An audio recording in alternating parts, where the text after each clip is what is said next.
শেষ নাহি যে শেষ কথা কে বলবে।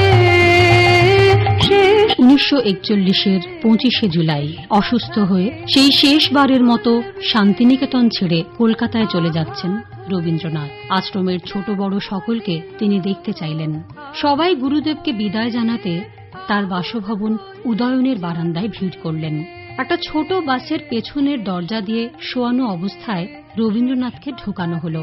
তিনি শান্তিনিকেতন আশ্রম দেখতে চাইলেন বলে আশ্রমে তাকে সেই অবস্থায় ঘোরানো হলো। তখন শান্তিনিকেতনে পুরনো আলো চলে যাচ্ছে, তাই নতুন ল্যাম্পপোস্ট বসানো হয়েছে। তাই দেখে রবীন্দ্রনাথ বললেন, এখন বুঝি পুরনো আলো গিয়ে নতুন আলো আসবে। আমি মারের সাগর পাড়ি দেব, বিষম ঝড়ের বাই আমার ভয় ভাঙাই নাই। 30শে জুলাই ডাক্তাররা তো গুরুদেবের অপারেশন করে দিলেন। খুব কষ্ট পেতে লাগলেন তিনি। টোটকা কবিরাজি কিছুতেই স্থায়ী উপশম হল না। গায়ের তাপও বেড়ে গেল। কেমন নিঃসাড় হয়ে গিয়েছেন। 2রা আগস্ট আচ্ছন্নতা ভেঙে দু একটা কথা বললেন। তাতেই সবার মুখে হাসি ফুটল। ডাক্তার জানতে চাইলেন, কিরকম কষ্ট হচ্ছে আপনার? রবীন্দ্রনাথ হাসবার চেষ্টা করে জবাব দিলেন, এর কি কোনো বর্ণনা আছে? দুপুর থেকে আবার আচ্ছন্ন হয়ে পড়লেন কবি। ডাক্তার বিধানচন্দ্র রায় এসে পরিস্থিতি দেখে গেলেন। পরের দিন সংকট বেড়ে গেল কবির। কিডনি ঠিকমতো কাজ করছে না। শান্তিনিকেতনে প্রতিমা দেবীর কাছে ফোন করে জানানো হলো জোড়াসাঁকোয় চলে আসবার জন্য। বিকেলে ট্রেনেই তিনি রওনা হলেন। সঙ্গে শান্তিনিকেতনের ডাক্তার শচীনবাবু। প্রতিমা দেবীও গুরুতর অসুস্থ। 4 আগস্ট খুব সকালের দিকে রবীন্দ্রনাথের একটু সাড়া মিলল। সকলের চোখে জল। কোনো ওষুধেই কাজ হচ্ছে না। মন খারাপ করা খবরটা ঠাকুরবাড়ির আনাচে কানাচে ঘুরে বেড়াচ্ছে। কিডনি ফেল করেছে রবীন্দ্রনাথের। বিকেলে বিধানচন্দ্র রায়, নীলরতন সরকার এলেন। আজ যেমন করে গাইছে আকাশ, তেমনি করে গাও গো। আজ যেমন করে চাইছে আকাশ, তেমনি করে চাও গো।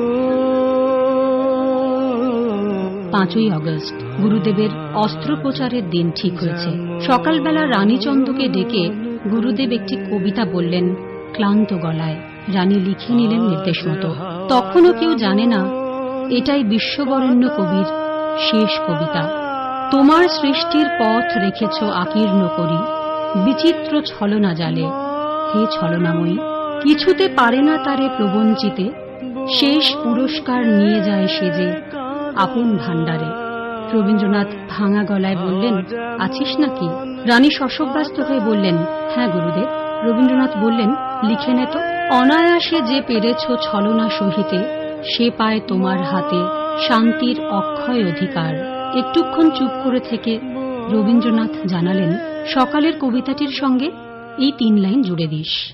প্রেম বলে দে যুগে যুগে তোমার লাগে আখি জেগে, মরণ বলে আমি তোমার জীবন করি পাই।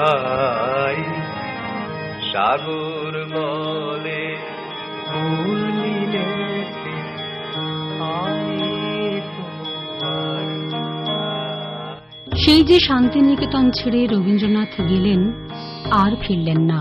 রানীচন্দ্রের লেখায় গুরুদেব বলেছিলেন, আমি মারা গেলে আমার ছবিতে মালা না দিয়ে প্রাণ প্রতিষ্ঠা করো, বৃক্ষরোপণ করো। তাই আজও 22শে শ্রাবণ শান্তিনিকেতনে বৃক্ষরোপণ উৎসব হয়।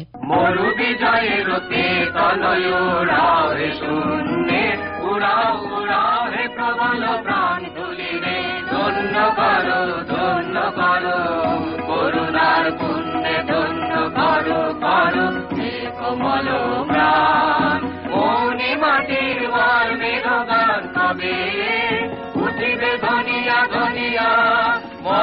করো তব রবে, মাধুরী ভরিবে ফুলে ফলে পল্লবে ফুলে ফলে। হে মহালোকান ধুলিরে ধন্য করো, করুণার পুণ্যে ধন্য করো।